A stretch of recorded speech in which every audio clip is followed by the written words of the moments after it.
Hi, I'm Bob Butler from KCBS Radio in San Francisco. Welcome to a forum of candidates running for seats on the West County Wastewater District.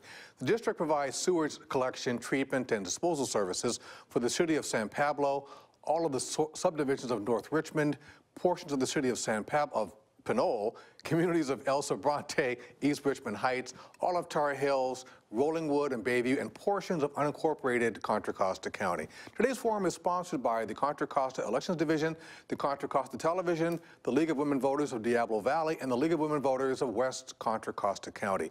We're recording these roundtables here in the studios of Contra Costa Television. The candidates with us here today are Cheryl Sudduth, David Alvarado, Leonard R. McNeil, Antonio Alvarez Medrano. Len Battaglia is on the ballot but could not be here today. We do lots before the show to determine the speaking order, so we'll start with Cheryl Sudduth. Cheryl, why are you running for the Wastewater District? I am a molecular cell biologist and biochemist, and I've spent a lot of years volunteering and doing work in the community. And this position on the West County Wastewater District gives me an opportunity to bring together many of my skills that I've used in the business community as well as my volunteer service in STEM and the community and to make a difference in what we do. And I'm an environmentalist as well as a scientist. And it gives me an opportunity to not only affect the community, but also just to be able to make changes in a way that I think is going to be effective, efficient, and really help the community in a way that is going to bring changes from a different perspective. I bring business experience, I bring scientific experience, but I bring a fresh perspective. Thank you. Antonio, I looked at your bio, you have a lot of background in human rights. Mm-hmm. You've done work, I think, in Central America. Yes. How is that experience going to help you on the board of the Wastewater District?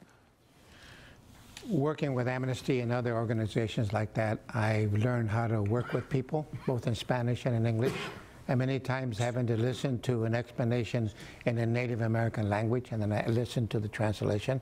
I don't speak any of the Native American languages. I understand words in Nahuatl, which is the popular native language in central Mexico. So I do a lot of work with the community. I did it in LA during what we now call the Watts riot. I worked in San Francisco when I was teaching, working in the community with the anti-apartheid campaign. And I've done a lot of work in Marin County. I was founder of a group called La Familia, founder of that group that worked primarily with the Latino community. And now I'm doing the same thing here in West Contra Costa County. Was director, associate, and then director of a group called the Latino Organization. And I belong to many other groups. And I do a lot of community work. People come by my house all the time, ask me for advice, questions. Who do we talk to about whatever, a car parked illegally, et cetera. And I love doing that. Thank you. I enjoy working with the community. Mr. McNeil, you're on the board now. What are some of the biggest challenges you're facing? There are a number of challenges. I'll mention and try to highlight about 4 of them. One has to do with regulatory compliance, as there are several agencies that regulate the wastewater district and impose policies that the district has to comply with. We have an aging workforce, and there are a significant number of people are close to retirement, so we need to put together a succession plan. There's another issue about our aging infrastructure that needs to be prepared. And the last one I would mention has to do with pension liability. And all of these are among other challenges that the district has to deal with that concerns fiscal management and policy development to do what's best for the partners in the wastewater district, which is the board of directors, the union employees, and the ratepayers, who are residential primarily, and industrial and commercial. You mentioned the pension liability, $24 million for the district. How are you going to handle that?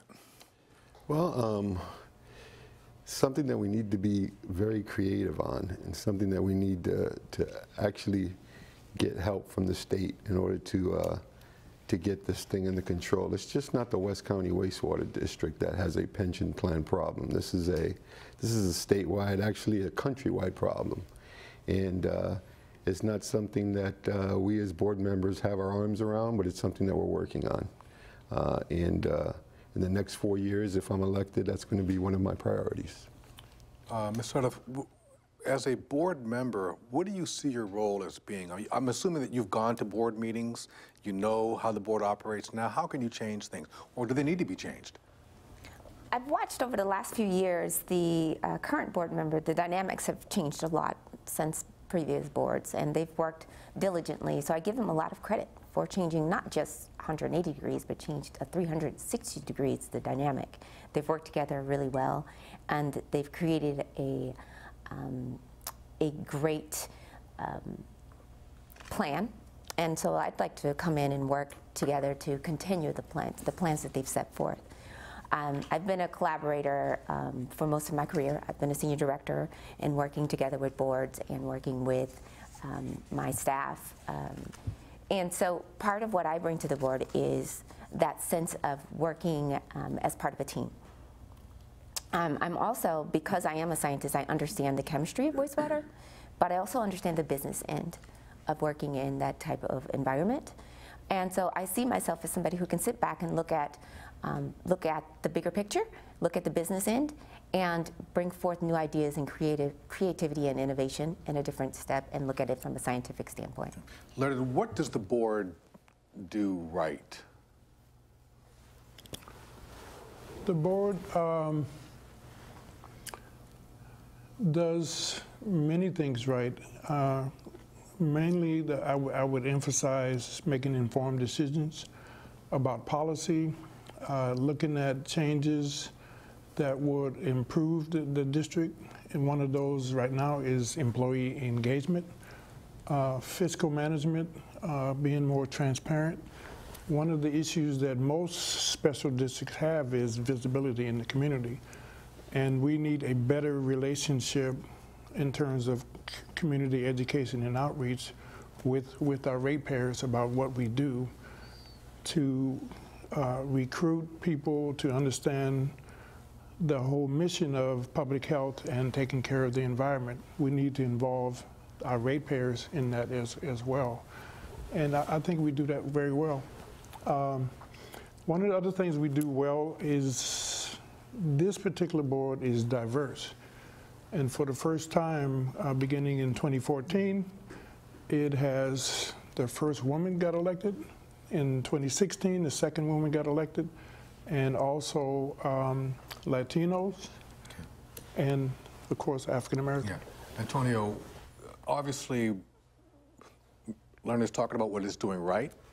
Are they doing some things wrong that you think you could help correct?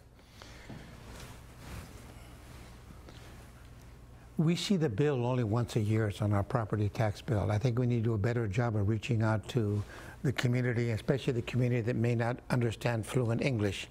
And I would encourage members of the board to reach out to those community centers that exist in Tower Hills. I live in Montalvan, North Richmond, and at least quarterly go out and say and have a meeting there. Bring the whole meeting over and meet in North Richmond and have them ask those embarrassing questions like, you didn't tell us we were tearing up the street next week. Those notices should go out to the community ahead of time and be posted in the community centers. And if they don't have one, send out a flyer like to Montalvan, we're tearing up 23rd Street or whatever it might be, so they know about it. And not suddenly go, what's happening? What's happening to our street? Why is it closed down? We should hear about that way ahead of time. So reach out to the community, especially the community centers, and meet with them. You've been on the board for a while now. Since 2016. So for a couple of years. Mm-hmm. What are the biggest complaints you hear from your constituents? I think communication. As Antonio was mentioning, a lot of people say that they would like more communication going out to the community. And Antonio makes a good point about the, you know, getting this stuff out there in different languages as well. And maybe actually doing community meetings as well, I mean, that's something that I've heard about as well. People feel that we're isolated where we're at. So those are some of the things that I hear. Sure. Do you think people would come to a meeting of the West County Wastewater District? I think they would come if you made it more important to them and help them understand the intersectionality between wastewater and what everybody really understands and knows about is water conservation. So what they hear about all the time is water conservation and the drought and understanding what that means, and make it clear to them, what does it mean to me? What's the bottom line with wastewater to me? And there's a commercial out that always speaks about, you know, the little dad and his little daughter dressing around in the little tutu, and he says, I promised my daughter the pretty princess party, but I forgot about the sewage, and then the sewage backed up into the lawn. And making that connection between people who have septic tank systems, which are different than the public sewage systems, but helping people understand that pouring, you know, grease down your sink and how that can affect the sewage system and what wastewater does, and making it personal, and helping people understand that and that intersectionality between that and what wastewater does, I think people would come out to a meeting if you make it personal. Yeah, I think they would. You could relate to it if it backs up into your house. Definitely come out to the meeting. Yeah, exactly. I got a question here. As federal and state discharge requirements continue to increase, what do you believe the district should be doing to prepare to meet these new and potentially costly requirements, Antonio? Full information, first of all, given to the board, and what are the limits, what are the deadlines, is it 1 year, 6 months, 2 years, whatever, and the cost of doing all that, and also getting that information out to the community. We need to, let's say, install new flow system for the restrooms. Why? I've had this, John, for 20 years. Why do I have to change? But explain it to in that manner. We have a lot of people in our area who come from countries outside the U.S., and they tend to, in their country, deposit things that shouldn't be depositing, and need to be educated about that. But again, figure out, you know, what those limits are, what are the dates, and then work toward that goal. Make sure everyone on the board is involved in that discussion, saying, hey, we can't do that now, but let's do it this way. Full public discussion, so that no one will come up to us and say, we don't know what you're doing. Well, let's explain that to them very carefully. And meet with them on their ground. If it means walking the street of Montalvan, Tower Hills, where they had installed a pump to pump the stuff up a hill, tell them that. Or in North Richmond. A lot of times North Richmond is left unattended because they're in North Richmond. These communities were built, in some cases, decades ago. Yes. What impact does that have on this ability to meet these new requirements put in by the federal and state? Oh, excuse me. I think one of the issues is that a wastewater district has to deal with is aging infrastructure. In some other areas, there's other kinds of infrastructure like bridges and roads and so forth. Ours is wastewater. And our particular wastewater district was established in 1921. And the lifespan of those pipes that are in there, they are failing. And so there's an ongoing effort, maintenance effort, to replace those pipes in a timely manner through research about where we need to do that. And that's going to be ongoing. It's just like a house where you have to maintain it, just like a car you have to maintain it, just like your body that you have to maintain it if you want it to last a long time. And it's a major issue that will not go away. And that's part of everybody buying into contributing to public health and being an environmental steward. As a board member now, what are you doing to help meet these requirements, given the fact that you have a lot of homes which were built 40, 50, 60 years ago? Well, that's the challenge. You know, since the board in 2014 got elected, they've been concentrating on getting the infrastructure, you know, on improving capital projects to improve the infrastructure.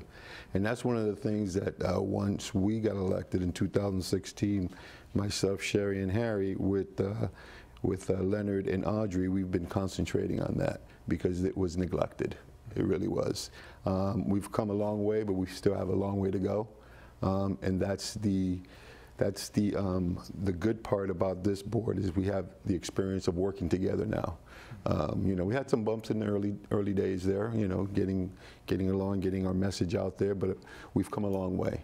So, you know, the experience that we've garnered, working together and knowing the issues of the district, not only infrastructure, but the whole operation, has come a long way. So we still have a lot more to do. We're talking about this issue in the West County District. Is this an issue only in West County, or is this a nationwide problem? It is a nationwide problem, and it's because many of the wastewater districts have, again, just as both directors have told you, it's been neglected. And they've been pushing the can down the road, and they've been neglecting some of the technology that has been there, because most wastewater districts are pretty conservative. They don't want to spend the money, right? And technology has been coming along, but it's really, really expensive. And so now that it's become this urgent need to fix it, it's an expensive proposition. But what I say is that this is not a proposition that only a board can fix. This is a conversation that has to be had with the community that says, what can we afford? What do we want to afford to fix this issue? Because this is a bigger issue than just pipes and equipment. This is an issue that says we have this aging infrastructure, we have this maintenance, ongoing maintenance that needs to happen, because West County Wastewater is in the 4th year of a $300 million renovation. But on top of that, it says that we have levees we need to build to take care of rising tides that are coming. So this is a conversation that the community has to have that says, what are we willing to pay to fix this problem? Antonio, so you have expensive technology that you need. Mm-hmm. You have to go to the community and tell them, we have to spend all this money, we're going to have to raise your taxes. Is that the solution? That is why you need the community involvement at these various community meetings and, you know, community centers, because if they suddenly see the bill, when your tax bill comes out and they go, what the heck is this? And suddenly it was X number of dollars, now it's triple or quadruple the amount. You'd better have a quick answer and tell them, we talked about it at that meeting that we advertised. That you didn't come to. That you're going to come to, yeah. And if they don't, then you have to tell them you didn't come to the meeting. But we have flyers in Spanish and in English and whatever language you need to explain why we're doing this. I worry a lot with the periodic tremors that we have. And like, I have relatives in Mexico City where the pipes actually cracked. And then they had huge problem on their hands, especially with sewage. Mm-hmm. And I worry about ours, you know, they keep on predicting that we're facing, you know, down the road one day, a serious tremor. And I'm going, Jesus, who's going to repair all, where are we going to get the money to repair all the underground? Yeah, well, not just in your district, but probably all districts. Special districts are often criticized for, you know, paying people too much in benefits. We talked to another organization where they have what was it, $24 million unfunded pensions. Have you looked at your salary levels and your benefit levels, and are they within your means? We have actually looked at them very closely, and you know, you know, you have to be fair to the workers that are working there. You know, people who have been working there for a while deserve to be paid, you know, for their services. So.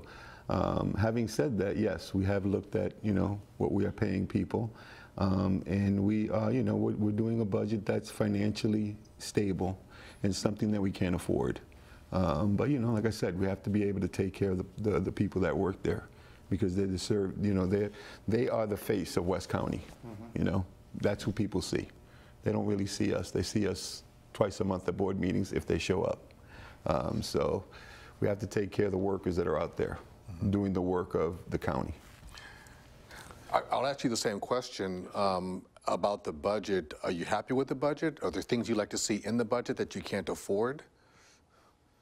I think we are happy with the budget. What is disturbing sometimes when regulatory compliance policy is adopted by the different agencies, after we put our budgets together, and you have to comply or you get fined. And so the district is placed in a position where it has to consider laying off workers or reducing services or finding some other revenue somewhere. Maybe have to do with rate increases and so forth. And I would venture to say this is not something that the district has to deal with itself. I think it has to involve all levels of government, local government, state government, and national government in terms of funding that would come from these different sources to deal with public health and taking care of the environment. That's too much responsibility to place on one special district that has limited income. Do you think the district is actually being, we talk about having to work with all these other agencies in order to get what you need. If you're on the board, how do you make that happen?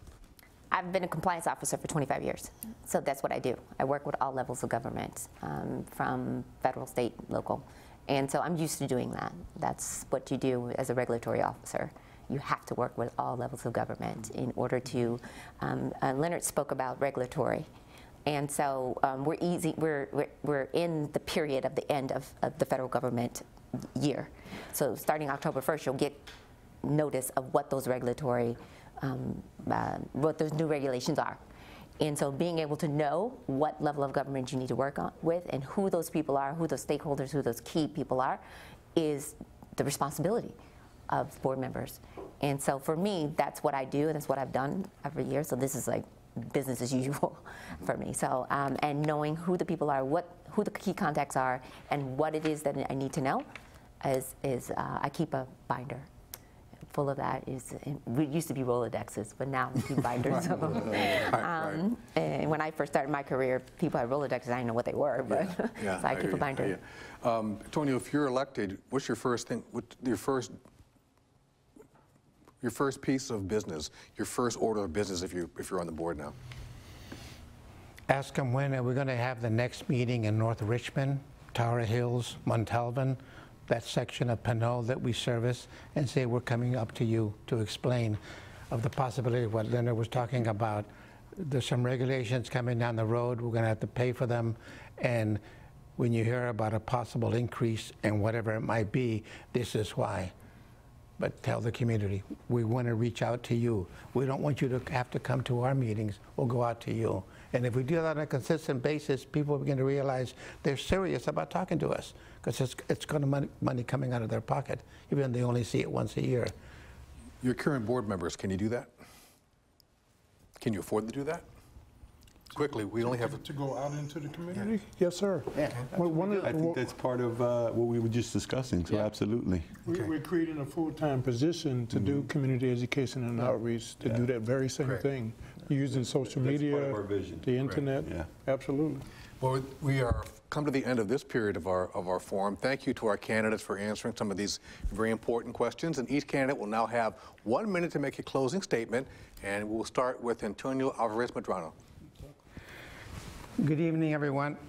I'm Antonio Alvarez Medrano. I've been a community organizer now since the 1980s, working at all levels of whether it's civil rights, human rights, community regulations. I live in Montalban.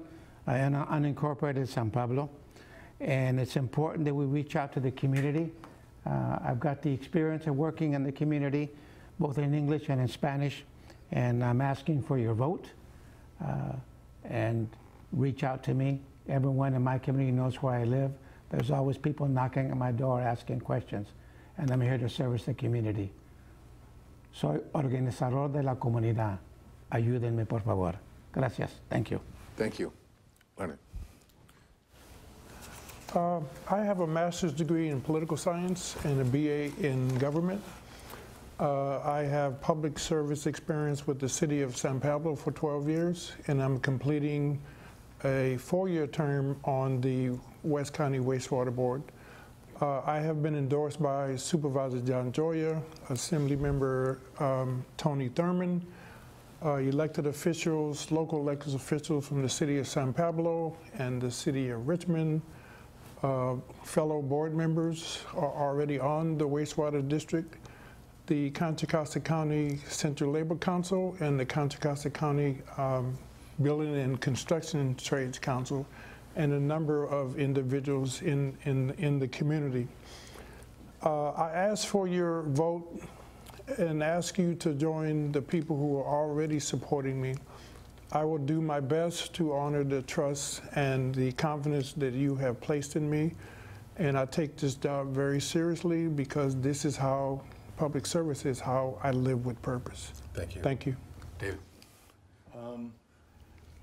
I've been involved in public service since the early 90s. I've served on boards and commissions, not only here in the state of California, but also in the state of Connecticut. I've been vice chair of the Housing Authority. I've been chair of the Planning Commission here in the city of San Pablo. And since being elected to the West County Wastewater Board in 2016, we have concentrated on getting the agency's infrastructure up and running with capital projects that are way, way overdue. That's not just some of the things that that's just some of the things we've done. We've done other things as well.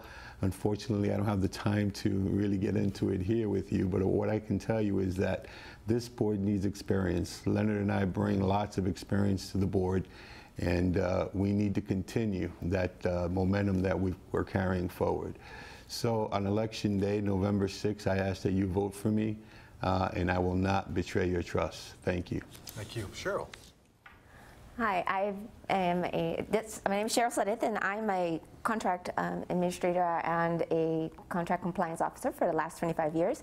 I'm a mother of 3 college students, and including my youngest, who's a 16-year-old at St. Mary's College of California, studying pre-medicine, biology, and biochemistry, a engineering student at Morehouse, and a graduate of Morehouse. I believe in not only saying what I do, but living what I do. I've been a volunteer STEM researcher, as well as mentoring over 1,200 students within the Bay Area. I served with most of these people who are sitting next to me in volunteer capacity in Contra Costa County. I've been endorsed also by Supervisor Joya, Supervisor Glover, the Democratic Party of California, as well as Contra Costa County, as well as many of our other leaders in the area. My interest in serving on this board is because I'm not only a scientist, but also an environmentalist, and I believe in serving our community. I ask for your vote and your confidence, and I appreciate the League of Women Voters and all of you today. Thank you. Thank you. Well, that concludes our forum of the candidates running for a seat on the West Contra Wastewater District, West County Wastewater District. Once again, our candidates are Cheryl Sudduth, David Alvarado, Leonard R. McNeil, Antonio Alvarez Medrano, and also on the ballot, Len Battaglia, who could not be here today. For more information on the candidates, visit the website, votersedge.org. To view this broadcast online, go to cocovote.us. I'm Bob Butler from KCBS Radio. Thank you again for watching. Don't forget to vote November 6th. The deadline to register is October 22nd.